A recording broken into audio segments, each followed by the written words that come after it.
আমাক ৰেডিঅ' শুনাত সহায় কৰা বায়ুমণ্ডলৰ স্তৰটোৰ নাম কি? উত্তৰ থাৰ্মোস্ফিয়াৰ। পৃথিৱীৰ জলমণ্ডলৰ কিমান শতাংশ পানী সাগৰ মহাসাগৰত পোৱা যায়? উত্তৰ ৯৭%। আয়তন হিচাপে মাটিত কিমান শতাংশ মণিক থাকে? উত্তৰ ৪৫%। বিভিন্ন বীজাণু, ভেঁকুৰ আদি কোন শ্ৰেণীৰ উপভোক্তা? উত্তৰ বিয়োজক শ্ৰেণীৰ উপভোক্তা। বিশ্ব খাদ্য আৰু কৃষি সংস্থাৰ মতে এজন সুস্থ মানুহে দৈনিক কিমান কেলৰি খাদ্য গ্ৰহণ কৰিব লাগে? উত্তৰ ২৫০০ কেলৰি। মানুহৰ শৰীৰত কিহৰ অভাৱত এনিমিয়া বেমাৰ হয়?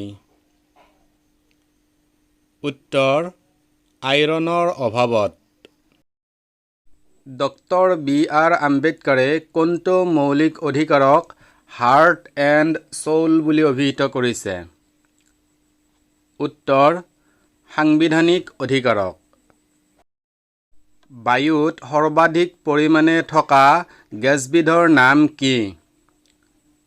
উত্তৰ নাইট্ৰজেন। সেউজীয়া শাক-পাচলিত কি ভিটামিন থাকে? উত্তৰ ভিটামিন এ।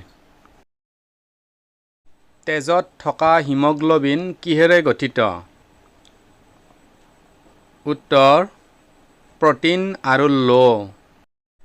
সমতাৰ অধিকাৰৰ বিষয়ে সংবিধানৰ কোনটো অনুচ্ছেদত উল্লেখ আছে?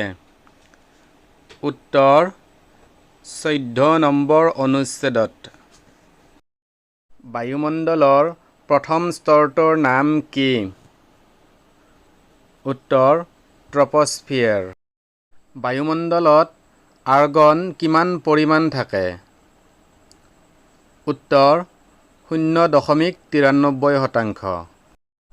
ভাৰতত কেইটা জৈৱ বৈচিত্ৰ্যৰ হটস্পট আছে?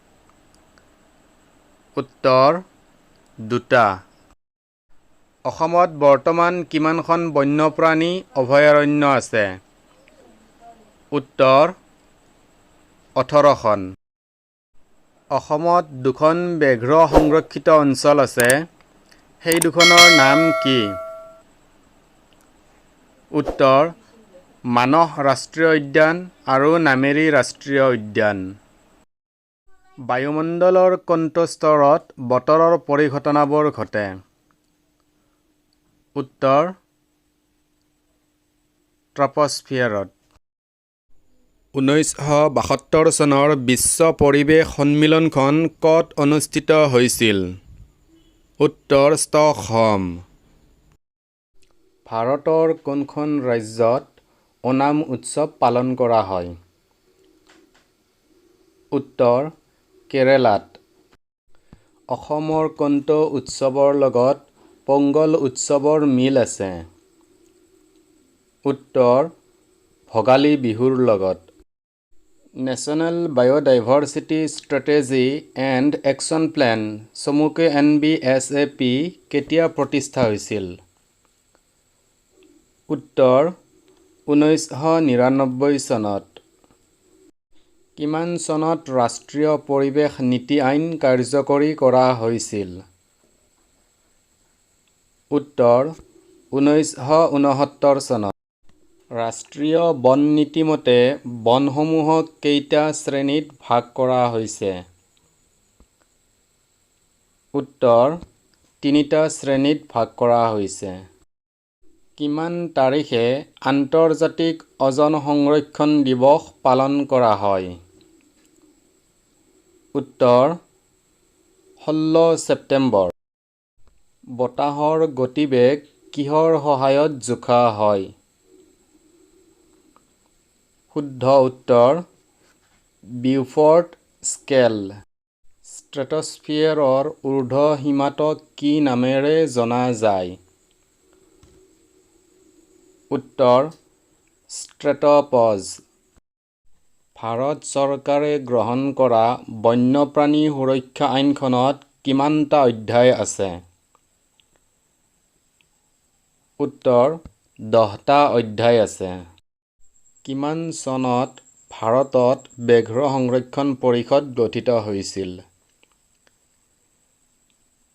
উত্তৰ 1952 চনত। কোনে চিপকো আন্দোলনৰ নেতৃত্ব লৈছিল? উত্তৰ সুন্দৰলাল বহুগুণা। তলৰ কোনটো পৰিৱেশ অধ্যয়নৰ বিষয় প্ৰসংগ নহয়? উত্তৰ গাখীৰ। ভিডিঅ'টো সম্পূৰ্ণকৈ চোৱাৰ বাবে আপোনালোকক বহুত বহুত ধন্যবাদ জনাইছোঁ। লগতে টেট সম্পৰ্কীয় নতুন নতুন ভিডিঅ'সমূহ পাবৰ বাবে মোৰ চেনেলটোক ছাবস্ক্ৰাইব কৰি কাষতে থকা বেল আইকনটোক প্ৰেছ কৰিবলৈ নাপাহৰিব। লগতে লাইক আৰু কমেণ্ট কৰিবলৈও নাপাহৰিব।